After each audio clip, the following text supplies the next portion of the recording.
Today, we are diving into one of the most tangled and hostile relationships in the world, the one between Iran and the United States.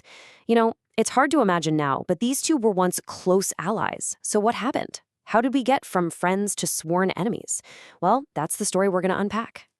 When you think of Iran on the world stage today, one word probably jumps to mind right away: sanctions.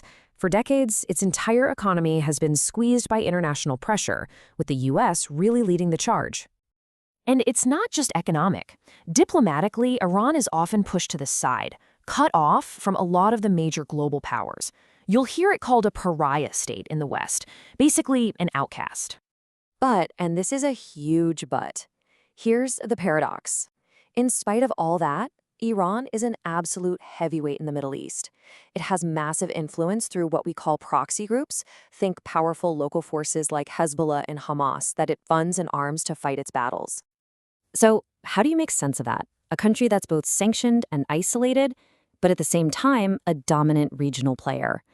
To get it, you really have to rewind the clock and ask that central question. How on earth did a close U.S. ally turn into one of its biggest adversaries? The whole story really pivots on one single massive event.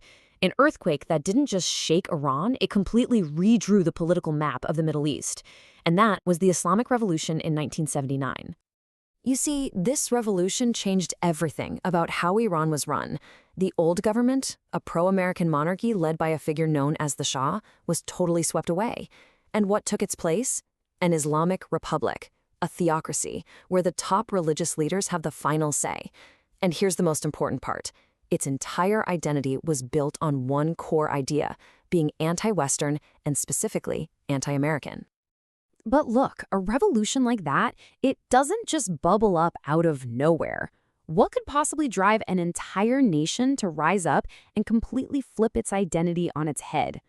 Well, to find the answer, we have to go back even further. The real seeds of that 1979 revolution, they were planted decades before, in a story that's all about incredible wealth, foreign meddling, and a sense of betrayal that many Iranians would just never forget. Of course it did. It so often comes back to oil, doesn't it? In the early 20th century, huge amounts of oil were discovered in Iran, which was actually called Persia back then. But you know what?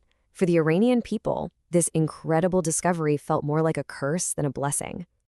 And here's why. A British-owned company basically had total control of Iran's oil fields. So what was Iran's cut of the profits from its own natural resource? A measly 16%. Just 16%. You can just imagine the anger that was building up over a deal like that. Well, by the 1950s, that anger finally boiled over. Iran's democratically elected leader, a man named Mohammad Mossadegh, did something wildly popular at home. He nationalized the oil industry. He basically stood up and said, Iran's oil belongs to the Iranian people. The West's reaction? It was swift and it was ruthless. The CIA and Britain's MI6 secretly organized a coup. They kicked out the elected government and put the Shah back in power. And he, of course, immediately handed control of the oil right back to Western companies. And this is the absolute heart of the conflict. For so many Iranians, the 1953 coup wasn't just politics. It was a deep national wound. It was the moment their democracy was snatched away by foreign powers, all for the sake of oil. That feeling of betrayal, it just simmered under the surface for decades, becoming the fuel for that revolutionary fire that finally exploded in 1979. So after the 1979 revolution, Iran's place in the world just changed overnight. This new Islamic Republic was defiant, it was proud, and it immediately made some very, very powerful new enemies. And the aftermath was pure chaos. When the Shah fled the country and was given refuge in the U.S., a group of furious Iranian students stormed the U.S. embassy in Tehran. They took 52 Americans hostage and held them for 444 agonizing days. That crisis just completely shattered U.S.-Iran relations, and they've never recovered. At the same time, leaders in neighboring Arab countries were terrified that Iran's Shia revolution would inspire uprisings in their own backyards. So they backed Iraq's leader, Saddam Hussein, to invade Iran, kicking off a bloody, brutal war that lasted 8 years. The revolution also lit a fire under a huge regional rivalry with Saudi Arabia. And this goes way deeper than politics. You got fundamental differences here. Iran is a majority Shia Muslim nation and ethnically Persian.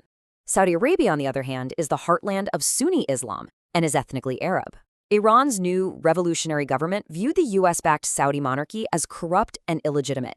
And ever since, these two have been locked in a struggle for who gets to be the true leader of the Muslim world. Okay, so that's the history, but how does all this play out today? Well, Iran is still under heavy sanctions, and its regular army is, well, it's not nearly as powerful as its rivals. So to compete, it has become a master of a different kind of strategy, asymmetric warfare. It's not about fighting fair, it's about using unconventional tactics to hit your enemy where they're weakest instead of taking them on head-to-head. And this strategy is really a playbook for survival. First, it pursues a nuclear program, which it sees as the ultimate insurance policy against being invaded. Second, it pumps money and weapons into that network of proxy forces we talked about, letting them do the fighting. And all the while, it's constantly pushing back against American and Saudi influence, trying to paint itself as the real defender of Islamic values. Now, on that nuclear front, the big worry is something called breakout time. See, to make a bomb, you need uranium enriched to about 90%. Reports say Iran has already reached 60%. And here's the scary part. The science of getting from 60 to 90 is way easier than getting from 0 to 60.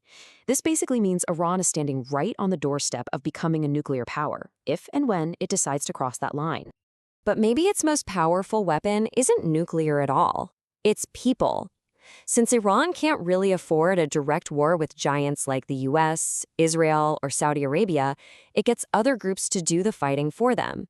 This is that proxy warfare strategy in action. And you can see this playing out all over the map. In Lebanon, Iran is the main backer of the incredibly powerful group Hezbollah. Down in Yemen, it's supporting the Houthi rebels who are fighting the Saudi-backed government. And in Palestine, it sends money and weapons to Hamas in its long-running conflict with Israel. It's a clever way to inflict damage on your enemies without ever having to fire a missile from your own soil. So here's the key takeaway. If you look at it from Tehran's perspective, everything it's doing today, the nuclear program, the proxies, all of it, isn't about aggression. It's about survival.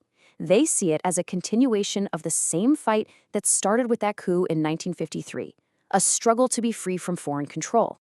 Which brings us right back to the present and leaves us with a pretty heavy question. When you look at the whole story, from a democracy toppled for oil to a revolution, a hostage crisis, and now a shadow war across the entire Middle East with a nuclear threat hanging over it all, you have to wonder, with tensions higher than ever, is this long, bitter conflict about to hit a new and maybe even more dangerous breaking point?